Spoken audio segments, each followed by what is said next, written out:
बिस्मिल्लाहिर्रहमानिर्रहीम। अस्सलामुअलैकुम। मैं वसीम अली अग्रेरियन और अग्रेरियन नेटवर्क चैनल से आप दोस्तों से मुखातिब हूँ। दोस्तों, आज मैं मकई की फ़सल पर डिस्कस करूँगा, एक जर्नल ओवरव्यू, एक इन्फॉर्मेशन किसान दोस्तों के साथ शेयर करूँगा। दोस्तों, मकई पाकिस्तान की एक अहम फ़सल है। मकई पाकिस्तान में साल में 2 दफ़ा काश्त होती है। ये साल में पहली दफ़ा फरवरी में काश्त होती है, जिसे हम हाइब्रिड मकई कहते हैं, और दूसरी दफ़ा जुलाई में काश्त होती है, इसे हम मौसमी मकई कहते हैं। दोस्तों, मकई वो फसल है जो पाकिस्तान में चावल और गंदम से ज़्यादा हमें पैदावार भी देती है। मकई का 60% इस्तेमाल पोल्ट्री और जानवरों की खुराक में इस्तेमाल होता है। मकई को बतौर हम चारा जात इस्तेमाल करते हैं। मकई को हम सनत में भी सनतों में भी इस्तेमाल कर रहे हैं और रोज़ बरोज़ इसकी डिमांड में, इसकी खपत में इजाफ़ा हो रहा है, और उसके लिए हमें फ़ी एकड़ पैदावार बढ़ाने की भी ज़रूरत है। पाकिस्तान में आम तौर पर हाइब्रिड मकई है, वो कुछ ज़्यादा पैदावार देती है। वो 90-100 मन से भी तजावज़ करती है। वो 140-150 मन तक भी चली जाती है, अगर उसका फर्टिलाइज़र प्लान अच्छा किया जाए और उसका ओवरऑल उसकी अच्छी तरह लुक आफ्टर की जाए। और जो मौसमी मकई है पाकिस्तान में, मौसमी मकई की पैदावार कुछ कम है, वो 70 से 100 मन तक। दोस्तों, मकई की फसल लगाने से पहले पहला मरला होता है बीज की तैयारी। दोस्तों, एक अच्छा बीज एक अच्छी फसल और ज़्यादा पैदावार का ज़ामन होता है। इसलिए हमें जब मकई हम काश्त कर रहे हूँ, हमें वो बीज लेना चाहिए जो बहुत ज़्यादा पैदावार दे सके, और एक ऐसे इदारे का लेना चाहिए जो एक रिसर्च बेस्ड इदारा हो, जिसकी बहुत ज़्यादा अच्छी शोहरत हो और जो बहुत ज़्यादा हमें पैदावार दे सके। और उसके बाद दोस्तों, मार्केट में हमें उस डीलर के पास जाना चाहिए जिसके पास एक अच्छे इदारे की डीलरशिप मौजूद हो और जिसकी मार्केट में एक शोहरत अच्छी हो। उस डीलर से सीड लें और काश्त करें। उसके बाद दोस्तों, जब हम काश्त कर रहे होते हैं तो 8 से 10 केजी पर एकड़ हमें ज़रूरत होती है वट्टों पर काश्त करने के लिए, यानी खालियों पर हमें काश्त करने के लिए 8 से 10 केजी पर एकड़ ज़रूरत होती है। और अगर हम ड्रिल से काश्त कर रहे हों तो उसके लिए हमें ज़रूरत होती है पर एकड़ 12 से 15 केजी हमें बीज की ज़रूरत होती है। उसके बाद दोस्तों, जब बीज हमारे पास आ गया, उसके बाद दोस्तों हम इसे जब हम काश्त करते हैं तो इसके सीड ट्रीटमेंट करना इंतहाई ज़रूरी है। सीड ट्रीटमेंट से तो हमारा बीज फफूंदी कुछ फंजीसाइड, जब हम बीमारियों से महफूज रहता है, ज़मीनी बीमारियों से महफूज रहता है, और उससे हमारी जर्मिनेशन बहुत ज़्यादा बीज की होती है। ये बीज की सीड ट्रीटमेंट इंतहाई ज़रूरी है और इसको कभी भी मिस नहीं करना चाहिए। काश्तकार दोस्तों, ज़मीन के इंतखाब और ज़मीन की तैयारी के हवाले से डिस्कस करेंगे। तो दोस्तों, भारी मेरा ज़मीन का इंतखाब करें, जैसे कि साहिवाल डिवीज़न, उगाड़ा, साहिवाल, पाक पतन, इन्हीं एरियाज़ में सबसे ज़्यादा मकई काश्त होती है और भारी मेरा ज़मीनें इन एरियाज़ की हैं। तो इस तरह की ज़मीनों में बहुत ज़्यादा पैदावार मकई की होती है। तो उसके बाद दोस्तों, रेतली, कलराठी, सेम, थोड़ा ज़्यादा ज़मीनें मकई की काश्त के लिए मौजूद नहीं है। उसके बाद दोस्तों, मरला आता है ज़मीन की तैयारी। ज़मीन की तैयारी करते वक्त सबसे पहले मिट्टी पलटने वाला हल चलाएं और उसके बाद आम हल चलाएं। बेहतर तैयारी करने के लिए हमें 3 से 4 मरतबा हल चलाएं, उसके बाद सुहागा भी दें। जब ज़मीन अच्छी तरह तैयार हो जाए, उसके बाद शिरकन गर्बन वट्टें बनाएं, और जब वट्टें बनाएं तो हल्का पानी लगाने के बाद हमें मकई के चोबे लगाने चाहिए।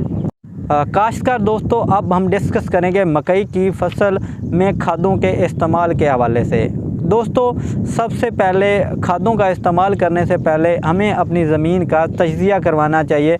गवर्नमेंट की तहसील की सतह पे, डिस्ट्रिक्ट की सतह पे सोइल टेस्टिंग लैब्स हैं, हमें उन लैब्स में जाके अपनी ज़मीन का तजज़िया करवाना चाहिए, ताकि हमें पता चल सके कि हमारी ज़मीन में किस न्यूट्रेंट की कमी है, हमारी ज़मीन में फास्फोरस की कमी है, हमारी ज़मीन में नाइट्रोजन की कमी है, या कि हमारी ज़मीन में पोटाश की कमी है। हमें उस मुताबिक से खादों का पैटर्न लेके आना चाहिए, खादों का इस्तेमाल करना चाहिए। दोस्तों, उसके अलावा हम जर्नल इस पर फिर डिस्कस करते हैं कि किस तरह खादें इस्तेमाल करनी चाहिए। दोस्तों, बिजाई के वक्त कोशिश करें 3-4 ट्राली गोबर की खाद डालें, और उसके अलावा दोस्तों, जब हम बिजाई कर रहे होते हैं 1.5 बोरी DAP, 1 बोरी यूरिया और 1 बोरी SOP का बिजाई के वक्त इस्तेमाल करें। ये बिजाई के वक्त इस्तेमाल हो गया। उसके बाद दोस्तों, जब हमारी फसल 5 से 6 पत्तों पर होती है उस वक्त दूसरी दफ़ा नाइट्रोजनी खाद यूरिया का इस्तेमाल करें।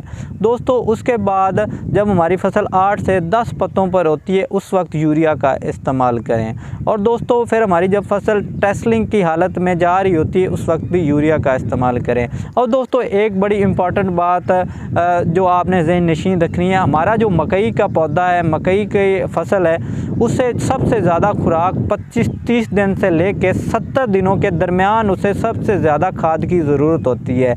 और उसी वक्त हमें अपने मकई की खुराक को पूरा करना चाहिए, नाइट्रोजनी खाद को पूरा करना चाहिए, हमें अपनी मकई में मकई में खादों के शेड्यूल को पूरा करना चाहिए। ठीक, उसके अलावा दोस्तों मकई की फसल जब हमारी गोब की हालत में आ रही होती है, गोब की हालत में दाने की भराई हो रही होती है, उस वक्त हमें पोटाश का इस्तेमाल करना भी इंतहाई ज़रूरी है। एक तो हमारे जो मकई की छल्ली है उसमें दाने की भराई अच्छी होती है, दाना मोटा होता है, दाने में चमक होती है, पोटाश का इस्तेमाल इंतहाई ज़रूरी है।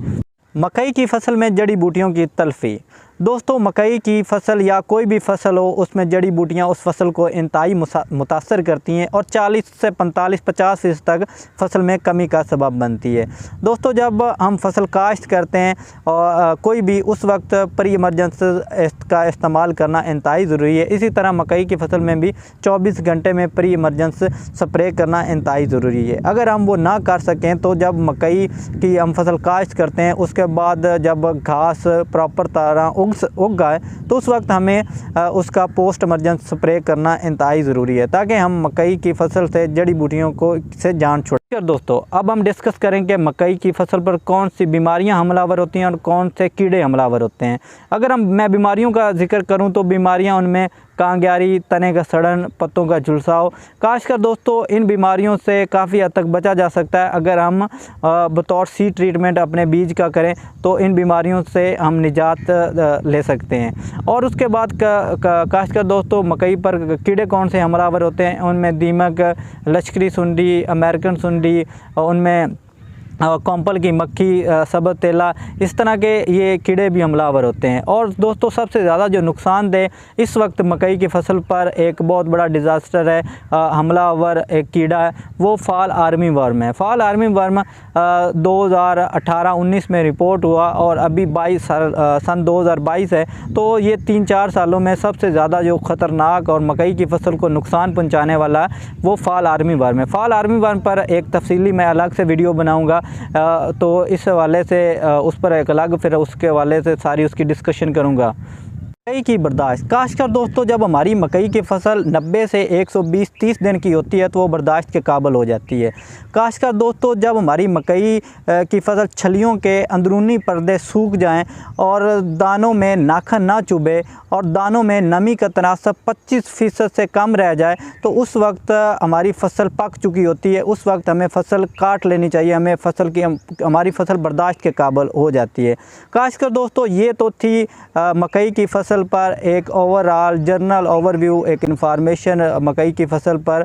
तो ये मेरी एक कोशिश थी। तो इंशाल्लाह नेक्स्ट वीडियोज़ में आप दोस्तों से मिलते हैं। दुआओं में याद रखिएगा। अल्लाह हाफिज़।